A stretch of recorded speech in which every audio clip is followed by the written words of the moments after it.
তো বন্ধুরা আজকের এই ভিডিওতে আপনাদের সঙ্গে 5টি টেকনিক শেয়ার করব, যে 5টি টেকনিক আমাদের এই নর্মাল ভিডিওকে সিনেম্যাটিকে পরিণত করতে কিন্তু সাহায্য করবে।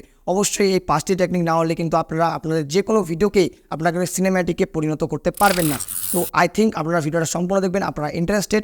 তো ভিডিওটি যদি ভালো লাগে থাকে এই ভিডিওটিকে অবশ্যই একটি লাইক করে দেবেন। আর কি সেই 5টি টেকনিক, সেই টেকনিকগুলো নিয়ে আজকের এই ভিডিওতে আলোচনা করব। তার আগে আপনারা এই ভিডিওটা দেখুন। रंगी परोड़ आवी खुशियों संगे लावी हर खाए हयो हाय हाय रंगी परोड़ आवी खुशियों संगे लावी। সো বন্ধুরা আই থিঙ্ক আপনারা দেখে নিয়েছেন। তো এই সিনেম্যাটিক ভিডিওটা দেখার পর আপনাদের আমি জানাবো যে এই ভিডিওটাই আপনারা কীভাবে তৈরি করতে পারবেন, অ্যান্ড এই র ফুটেজটা আপনারা কিন্তু আপনার এডিটিং সফটওয়্যারে পেয়ে যাবেন। তো আমি এডিটিং সফটওয়্যারে আপনাদের আমি দেখিয়ে দেবো। তো চলুন দেখে নেওয়া যাক কী সেই 5টি টেকনিক। অ্যান্ড 1 নম্বর যে টেকনিক সেটি হলো শেকি ফুটেজ স্টেবিলাইজ। মানে আপনাদের শেকি ফুটেজটাকে স্টেবিলাইজ করতে হবে। যদি আপনাদের ভিডিওটা শেকি থাকে তো অবশ্যই সেটা আগে করে নিই, তারপর আপনাদের আমি নেক্সট টেকনিকটা বলবো। তো বন্ধুরা যেমনটা দেখতে পাচ্ছেন আমি প্রিমিয়ার প্রো ইন্টারফেসে চলে এসেছি, অ্যান্ড প্রথম যে টেকনিকটা টেকনিকটা আপনাদের বলবো। যেটা দেখতে পাচ্ছেন ভিডিওটার র, এখানে কিন্তু কোনো প্রকার এডিট করা হয়নি, জাস্ট কোনো প্রকার ইফেক্টও কিন্তু ইউজ করা হয়নি। তো আপনাদের কী করতে হবে, প্রথম যেটা রয়েছে সেটা হলো স্টেবিলাইজ, মানে শেকি ফুটেজ স্টেবিলাইজ। তো ভিডিওটাতে একটু শেক রয়েছে, তো সেটা স্টেবিলাইজ করতে হবে। তো কীভাবে স্টেবিলাইজ করতে হবে আই থিঙ্ক আপনাদের বলানোর কোনো প্রয়োজন নেই। ইফেক্টে গিয়ে সার্চ করতে হবে ওয়ার্প স্টেবিলাইজ। তো ওয়ার্প স্টেবিলাইজার সার্চ করার পর সিম্পলি ড্র্যাগ করে ইফেক্টটা আপনাদের ভিডিওর মধ্যে ড্রপ করে দিতে হবে। তো আপনাদের অটোমেটিক্যালি কিন্তু এখানে অ্যানালাইজ হবে। অ্যান্ড দেখতে পাচ্ছেন ইফেক্ট কন্ট্রোল প্যানেলে অ্যানালাইজ হচ্ছে, একটু সময় লাগবে, আপনারা একটু ওয়েট করুন। সো বন্ধুরা দেখতে পাচ্ছেন এখানে কিন্তু আমার যে শেকি ফুটেজটা আছে সেটা কিন্তু স্টেবিলাইজ হয়ে গেছে অলরেডি। অ্যান্ড আপনারা রেজাল্ট দেখতে পাচ্ছেন, অ্যান্ড কতটা স্টেবিলাইজ কিন্তু ভিডিওটা হয়েছে, অ্যান্ড মুভমেন্টটা কত সুন্দর কিন্তু হয়েছে। তো আই থিঙ্ক আপনারা সেটা বুঝতে পারছেন, অ্যান্ড রেজাল্ট আপনাদের চোখের সামনে। তো দ্বিতীয় যেটা রয়েছে সেটি হলো কালার গ্রেডিং, কালার কারেকশন। তো এই দুইটি আপনাদের অবশ্যই একটা ফুটেজের মধ্যে করতে হবে, যে ফুটেজটা আপনাদের কালার গ্রেডিং না করলে কিন্তু একটা ফ্যাকাশে ফুটেজ কিন্তু কোনোভাবেই সিনেম্যাটিক হতে পারে না। অ্যান্ড আরেকটা বিষয় আপনাদের মাথায় রাখতে হবে, সেটা হলো মোবাইল দিয়ে যদি আপনারা ভিডিও শ্যুট করে থাকেন তাহলে আপনাদের ভিডিওটা কিন্তু ওভার কালার গ্রেডিং করতে যাবেন না, তাহলে আপনাদের ভিডিওটা যে আছে সেটা কিন্তু ফেটে যাবে। আপনারা সেটা আই থিঙ্ক যদি বিগিনার হয়ে থাকেন তাহলে লক্ষ্য করতে পারবেন না। যদি আপনারা অনেক দিন ধরে মানে এডিটিং করে আসছেন, কালার গ্রেডিং করে আসছেন, তাহলে আপনারা কিন্তু এটা নোটিস করতে পারবেন যে মোবাইল ফুটেজ কিন্তু ওভার কালার গ্রেডিং করা যাবে না। তো অবশ্যই একটু কালার কারেকশন করে কালার গ্রেডিং করে আপনাদের জাস্ট ভিডিওটাকে ছেড়ে দিতে হবে। তো এটা হলো আপনাদের সেকেন্ড টেকনিক। তো কালার গ্রেডিং, কালার কারেকশন আমার মনে হয় না আপনাদের ডেডিকেটেডভাবে এই ভিডিওতে দেখাতে হবে। আমার চ্যানেলে অলরেডি ভিডিও রয়েছে, অনেক ভিডিও রয়েছে যেগুলো কালার গ্রেডিং, কালার কারেকশনের জন্য। আই থিঙ্ক আপনারা চ্যানেলে গিয়ে সেই ভিডিওগুলো দেখে আসবেন। অ্যান্ড আপাতত আপনাদের জন্য আমি এই যে অ্যাডজাস্টমেন্ট লেয়ারটা রয়েছে যেটা কালার গ্রেডিং, কালার কারেকশনের জন্য, সেটা ড্র্যাগ করে আমি এই সিকোয়েন্সে এখানে কিন্তু নিয়ে আসছি। যেটা দেখতে পাচ্ছেন কালার গ্রেডিং, কালার কারেকশন একটা অ্যাডজাস্টমেন্টের লেয়ারে কিন্তু আমি ইউজ করছি। ইচ্ছে করলেই আপনারা কিন্তু দুইটা অ্যাডজাস্টমেন্ট লেয়ারে ইউজ করতে পারেন, একটাতে কালার গ্রেডিং, একটাতে কালার কারেকশন। তো এটা আপনাদের কিন্তু করতে হবে। তো বন্ধুরা 3 নম্বর যেটি রয়েছে সেটি আপনাদের অবশ্যই দেওয়া প্রয়োজন, কারণ একটা মিউজিক ভিডিওতে, একটা সিনেম্যাটিক ভিডিওতে এটা অবশ্যই কার্যকারী বিষয়। সেটা হলো সিনেম্যাটিক বার, যেটা আপনারা এখন আমার ভিডিওতে মানে দেখতে পাচ্ছেন। তো এটা সিনেম্যাটিক বারটা আপনাদের ইউজ করতে হবে আপনাদের ভিডিওতে। অবশ্যই কীভাবে ইউজ করতে হবে সেটাই আপনাদের দেখাবো। দেখে নেওয়া যাক সিনেম্যাটিক বার কীভাবে ইউজ করি। তো সিনেম্যাটিক বার ইউজ করার জন্য আপনাদের সিম্পলি একটা অ্যাডজাস্টমেন্ট লেয়ার ইউজ করতে হবে। তো অ্যাডজাস্টমেন্ট লেয়ার আবার একটা এখানে আমি ড্র্যাগ করলাম, ইম্পোর্ট করলাম। তো এখানে আপনাদের এই যে অ্যাডজাস্টমেন্ট লেয়ারটা আছে এখানে আপনাদের একটা ইফেক্ট ইম্পোর্ট করতে হবে। তো সেই ইফেক্টটার নাম হলো ক্রপ ইফেক্ট, সরি টাইপ হচ্ছে না, ক্রপ ইফেক্ট। তো ক্রপ ইফেক্ট এখানে কিন্তু আমি টাইপ করে ড্র্যাগ করে দিলাম। তো সিম্পলি ড্র্যাগ করে দেওয়ার পরে এখান থেকে ইফেক্ট কন্ট্রোল উপরে দেখতে পাচ্ছেন। তো নিচে গিয়ে আপনারা দেখতে পাচ্ছেন এই যে ক্রপ ইফেক্টটা এখানে কিন্তু অ্যাড হয়ে গেছে। তো দেখতে পাচ্ছেন সেকেন্ড যেটা রয়েছে টপ। তো টপটাতে এখানে আপনাদের সিলেক্ট করতে হবে, অ্যান্ড আপনাদের এখানে টাইপ করতে হবে 11। তো 11 টাইপ করে আমি এন্টার প্রেস করে দিলাম। যেটা দেখতে পাচ্ছেন উপরে কিন্তু একটা সিনেম্যাটিক বার ইউজ হয়ে গেছে।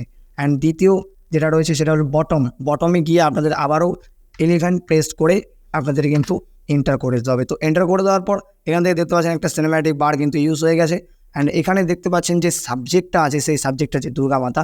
তো এখানে কিন্তু কাটা যাচ্ছে। তো সিম্পলি আপনারা চাইলে এখানে কি করতে পারেন, সিনেম্যাটিক বারটা যেহেতু আছে এখানে, তো আপনি চাইলে এইভাবে কিন্তু নিচে ড্র্যাগ করতে পারেন।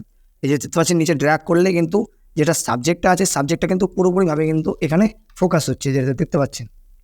তো আই থিঙ্ক আপনারা বুঝতে পারছেন। তো 4 নম্বর যেটা রয়েছে সেটা হলো প্রি প্রোডাকশন ক্যামেরা মুভমেন্ট। তো আপনাদের ক্যামেরা মুভমেন্টটা মানে যখন আপনারা শ্যুট করবেন ভিডিওটা, তখন আপনাদের ক্যামেরা মুভমেন্টটা যাতে সঠিক হয়, সেই সঠিক অ্যাঙ্গেল দিয়ে আপনাদের কিন্তু ক্যামেরাটা শ্যুট করতে হবে, মানে ভিডিওটা শ্যুট করতে হবে। তো অবশ্যই আপনাদের ক্যামেরা অ্যাঙ্গেল যদি ঠিক না থাকে, তাহলে কিন্তু আপনারা পোস্ট প্রোডাকশনে মানে এডিটিংয়ে আপনারা কিন্তু কোনোভাবেই সেটাকে ঠিক করতে পারবেন না। এটা আপনাদের মাথায় রাখতে হবে। অ্যান্ড আপনি এই নিয়ে যদি কোনো ডেডিকেটেড ভিডিও চান, তাহলে অবশ্যই জানাবেন যে বেস্ট সিনেম্যাটিক আইডিয়াস, মানে সিনেম্যাটিক মুভমেন্ট আইডিয়াস। তো এই নিয়ে কিন্তু আমি ভিডিও নিয়ে আসবো। অবশ্যই আপনারা নিচে কমেন্ট বক্সে কমেন্ট করবেন। তো আমাদের সিনেম্যাটিক ভিডিওর জন্য লাস্ট ওয়ান ইজ যে ব্যাকগ্রাউন্ড মিউজিক। তো ব্যাকগ্রাউন্ড মিউজিক আপনাদের সঠিকভাবে চুজ করতে হবে, কারণ ব্যাকগ্রাউন্ড মিউজিক দিয়েই আপনাদের বিট সিঙ্ক করতে হবে। যদি আপনারা বিট সিঙ্ক করেন, তাহলে কিন্তু সেই ভিডিওটা একটা ওলট পালট ভিডিও তৈরি হয়ে যাবে, যেটা কোনোভাবেই সিনেম্যাটিক বলা যাবে না। তো মিউজিকের বিটের সঙ্গে সেটিকে সিঙ্ক করতে হবে। তো আপনাদের পুরোটাই দেখানো তো অসম্ভব, কারণ ভিডিও অনেকটাই লম্বা হয়ে যাবে। জাস্ট যেটুকু দেখানো যেতে পারে সেটাই কিন্তু আপনাদের আজকে এই ভিডিওতে আমি দেখাচ্ছি। তো চলুন, তো অবশ্যই আপনাদের ভিডিও ক্যাটাগরি অনুযায়ী কিন্তু মিউজিক চুজ করতে হবে। অ্যান্ড সিনেম্যাটিক ভিডিওর জন্য কিন্তু মিউজিক চুজ করাও একটা হার্ড ওয়ার্কিং বিষয়।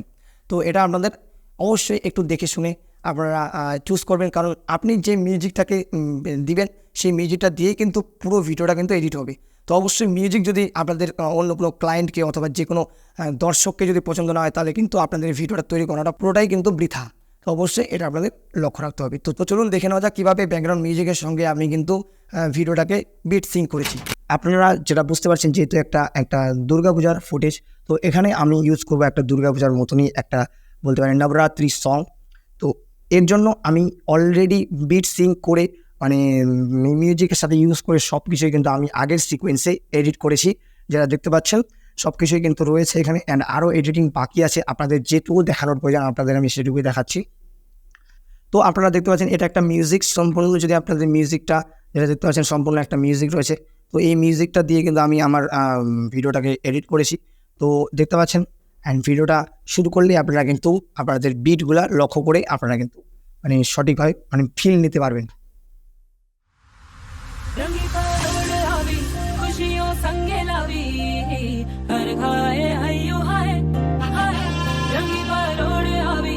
তো আই থিঙ্ক আপনারা বুঝতে পারছেন বন্ধুরা। অ্যান্ড এইটাই হলো ব্যাকগ্রাউন্ড মিউজিক, সঠিকভাবে চুজ করতে হবে আপনাদের। অ্যান্ড ব্যাকগ্রাউন্ড মিউজিক নিয়েও যদি আপনাদের কোনো প্রকার সমস্যা থাকে, তাহলে অবশ্যই আপনারা কমেন্ট করবেন, সেই নিয়েও কিন্তু আমি ভিডিও নিয়ে আসবো। সো আই হোপ এতদূর পর্যন্ত ভিডিওটি দেখার পর আপনাদের ভিডিওটি সম্পূর্ণ ভালো লেগেছে।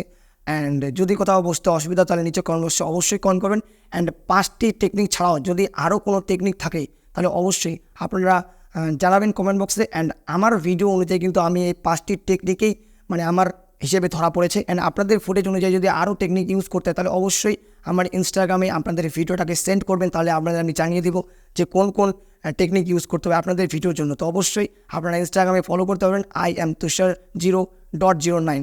তো অবশ্যই এটাকে ফলো করে আপনারা কিন্তু ভিডিও সেন্ড করতে পারেন। তো আজকের মতো এটুকুই, দেখা হচ্ছে পরের ভিডিওতে। নেক্সট ভিডিও কোন টপিকে চাই সেটাও কমেন্ট করতে কিন্তু ভুলবেন না। সো ভালো থাকবেন, সুস্থ থাকবেন, টেক কেয়ার অ্যান্ড বাই।